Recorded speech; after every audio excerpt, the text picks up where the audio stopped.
வணக்கம் நண்பர்களே, தமிழ் பிளாசம் சேனலில் சேப்பங்கிழங்கு ரோஸ்ட் எப்படி செய்கிறதுன்னு பார்க்கலாம். அதற்கு தேவையான பொருட்கள்: சேப்பங்கிழங்கு 300 கிராமு நல்லா கழுவிட்டு குக்கரில் 2 விசில் விட்டு வேக வச்சு எடுத்துக்கலாம். பாருங்கள், நல்லா வெந்துருச்சு. அதுக்கு மேலே வெந்துச்சுன்னா குழஞ்சிரும். இப்போ நல்லா ஆறின பிறகு நம்ம தோலை உரிச்சிக்கலாம்.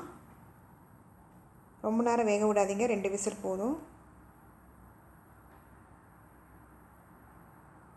இதே மாதிரி எல்லாத்தையும் நம்ம தோலை உரித்து எடுத்துக்கலாம். பாருங்கள், எல்லாம் தோலை உரிச்சாச்சு. மீடியம் சைஸில் கட் பண்ணிக்கலாம். ரொம்ப சிறுசாகவும் கட் பண்ணாதீங்க, ரொம்ப பெருசாகவும் கட் பண்ணாதீங்க. இந்த சைஸில் இருந்தால் போதும். மசாலாத்தூள், தனியாத்தூள் 1/2 டீஸ்பூன், கரம் மசாலா தூள் 1/2 டீஸ்பூன், வறுத்த ஜீரா பவுடர் 1/2 டீஸ்பூன், மிளகுத்தூள் 1/2 டீஸ்பூன், மஞ்சத்தூள் 1/2 டீஸ்பூன், மிளகாய்த்தூள் 1 டீஸ்பூன், பெருங்காயத்தூள் 1/4 டீஸ்பூன், உப்பு தேவையான அளவு. வாணலியில் நல்லெண்ணெய் ஊற்றிக்கலாம். கட் பண்ணி வச்சுருக்கிற சேப்பங்கிழங்க போட்டுக்கலாம். தனியாத்தூள், கரம் மசாலா தூள், ஜீரகத்தூள், மிளகாய்த்தூள், மஞ்சத்தூள், மிளகுத்தூள், பெருங்காயத்தூள், உப்பு தேவையான அளவு சேர்த்து நல்லா கலந்துக்கலாம்.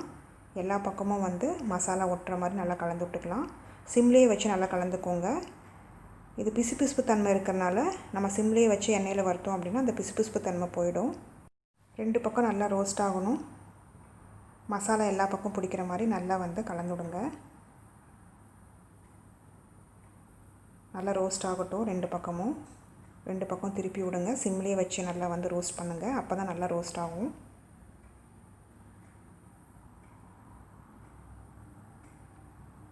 பாருங்கள், நல்லா ரோஸ்ட் ஆயிடுச்சு 2 பக்கமும். இப்போ அடுப்பு ஆஃப் பண்ணிடலாம். இது சாம்பார் சாதம், ரச சாதம், தயிர் சாதத்துக்குலாம் ரொம்ப நல்லாயிருக்கும். இப்போ பிளேட்டில் போட்டுடலாம். சுவையான சேப்பங்கிழங்கு ரோஸ்ட் ரெடி ஆயிடுச்சு. இந்த ரெசிபியை செஞ்சு பார்த்துட்டு உங்களோட கமெண்ட்ஸ் என்னென்னு சொல்லுங்கள். பிடிச்சிருந்தால் லைக் பண்ணுங்கள், ஷேர் பண்ணுங்கள், சப்ஸ்கிரைப் பண்ணுங்கள்.